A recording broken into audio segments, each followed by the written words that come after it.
జిల్లాలో బండ కింద వాతి పెట్టినాం. నిన్నగాక మొన్న జరిగిన సర్పంచులల్లా 12,726లో 8,335 సర్పంచులను గెలిపించుకున్నాం. సిగ్గు లేదు, ఇన్నిసార్లు ఓడగొట్టినా ఇంకా సిగ్గు లేకుండా బయటకు వచ్చి కింద పడ్డ పైకాలు నాదే అని వెనకటికి ఓడో అన్నాడట. ఇట్లాంటి ఊకదంపుడు ఉపన్యాసాలు పొంకనాలు వెనకడితే ఓడో పొంకనాల పోసిగాడు చెప్పినట. నాకున్నాయి 3 ఏట్లే కానీ 36 దొడ్లు ఉన్నాయని చెప్పిండట.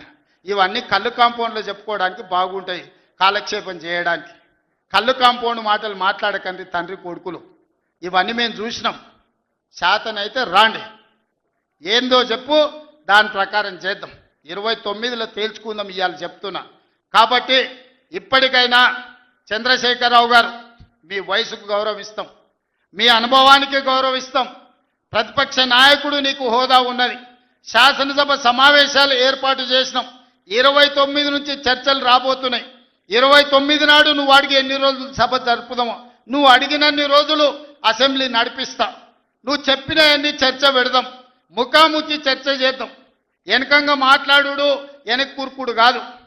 నీళ్ల మీద మాట్లాడతామా, నియామకాల మీద మాట్లాడతామా, నిధుల మీద మాట్లాడతామా, తెలంగాణలో జరిగిన అభివృద్ధి మీద మాట్లాడతామా, రైతు భరోసా మీద మాట్లాడతామా, రైతు రుణమాఫీ మీద మాట్లాడతామా, లేకపోతే ఆడబిడ్డలకు ఇచ్చిన ఉచిత బస్సు మీద మాట్లాడతామా, లేకపోతే నువ్వు ఏం కోరుకుంటావో చెప్పు, షాదీ ముబారక్ మీద మాట్లాడతామా, కళ్యాణ లక్ష్మి మీద మాట్లాడతామా, ఇందిరమ్మ ఇండ్ల మీద మాట్లాడతామా, దేని మీద మాట్లాడతామో చెప్పు, నేను సిద్ధంగా ఉన్నా. చర్చిద్దాం, దేశానికి ఆదర్శంగా నిలబడదాం, సమస్యల మీద మాట్లాడదాం, ఎవరు ఏం చేసినరో చెప్పుకునే అవకాశం కల్పిస్తాం.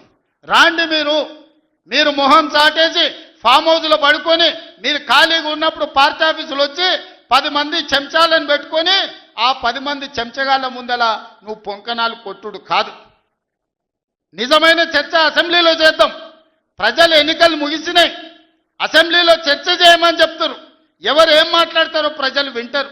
విఘ్నులైన ప్రజలు తీర్మానం చేస్తారు. ఇలా సర్పంచులు అయిపోయినాయి, గ్రామ సభ పెట్టి సమస్యలు పరిష్కరించాల్సిన వాళ్ళు మళ్ళా సందు ఇల్లు తిరుగుతుందా అంటే ఏమన్నా అర్థం ఉందా? సర్పంచులారా మీరు చెప్పండి. ఇల్లు తిరిగినరు, ప్రజల దగ్గరకు పోయిరు, ప్రతి తలుపు తట్టిరు, ప్రతి గుండెకి చేరు, నమస్కారం పెట్టిరు, గెలిస్తే వాళ్ళు తీర్పు ఇచ్చారు, మీరంతా సర్పంచులు అయ్యారు. గ్రామ సభ పెట్టి గ్రామ పంచాయతీలో మాట్లాడుకోవాలి, అంతేనా? వార్డు మెంబర్లు, ఉప సర్పంచ్, సర్పంచ్ కూర్చొని